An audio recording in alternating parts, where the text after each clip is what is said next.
the pull. Think of it as the opposite movement of the press. We've got a horizontal component and a vertical component. The horizontal component being any row exercise, and the vertical component being any pull-up exercise. Same rules apply. I want to keep the elbow in line with the wrist so that they do not deviate out or deviate in. We follow a progression system with the pull-up because it's a more complex movement. You want to be able to master each number in that series of progressions before moving on to the next one. If you think about going from 0 pull-ups to 1 pull-up, that's 100% improvement. If you were going to get a deadlift for 200 pounds 1 week, saying that you're going to get 400 pounds in 4 weeks is unrealistic. We're going to break the pull-up into 6 parts so that you can improve and eventually get that full pull-up. Part 1 is the hang. Quite literally, hang. All I want you to do is make sure you're holding from the fingers, not grasping in the hand, getting that hook grip. It's going to be the same grip that we use on the barbell so the skill's transferable.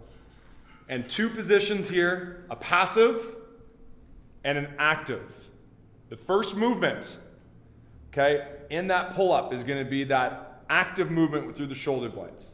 All you need to do is hang. Part 2, scapular pull-up. Once you can hang from a bar, now we're going to work on pulling the shoulder blades down into your back pocket. Shoulder blades go down and back down. This is where things start to go bad, and if you don't catch this habit soon, it's going to always stick with you. Again, the movement is a plank first. If you allow yourself to lose control of the midsection, you're going to be a wet noodle hanging from a bar with no power.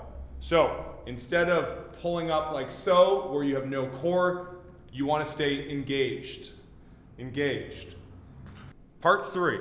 The next 4 parts here are going to be a quarter, a half, a 3/4, and a full pull-up. Once you've mastered the hang, once you've mastered the scapular pull-up, the quarter pull-up progresses to just a slight elbow bend. Hang, scapular pull-up, slight elbow bend.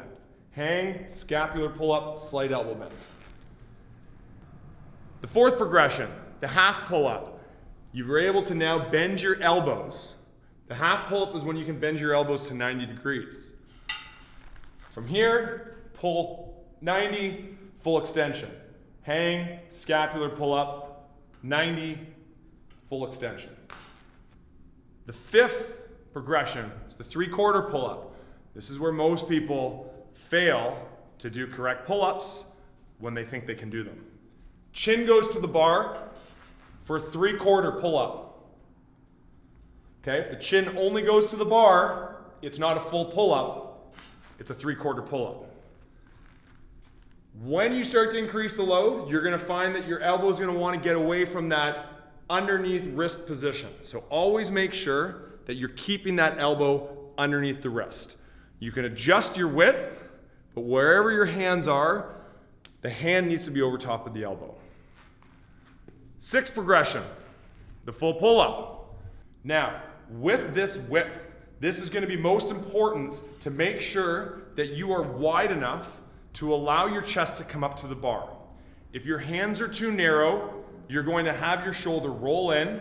It's going to be much more challenging for you to get the bar or your chest to the bar in a correct manner. Hands outside shoulders. As I pull, chest comes straight up to the bar, back to a full hang. Full hang. Do not allow your elbows to move outside those wrists. I think I've said that a few times now. Master each of those progressions and continue to work up the ladder with as many reps as possible or max reps for each one. Once you feel comfortable, try the next progression. The horizontal pull. So this is also a good progression if you're not able to do a pull-up, because we can change the difficulty using the TRX by either getting closer or further away. First thing we want to do is start with your hands into your chest. From here, make sure you're starting with tension so that if I weren't holding on to the TRX, I'd fall back. You don't want to be in a position starting here where if you're not holding on the TRX, you can stand up. From there, challenge yourself to maintain that upright position, the nice tight core, as you pull yourself to the bar. To make it tougher, move yourself a little bit closer and come up onto the heels, continue to pull. Same rules apply, keep that elbow underneath the hand.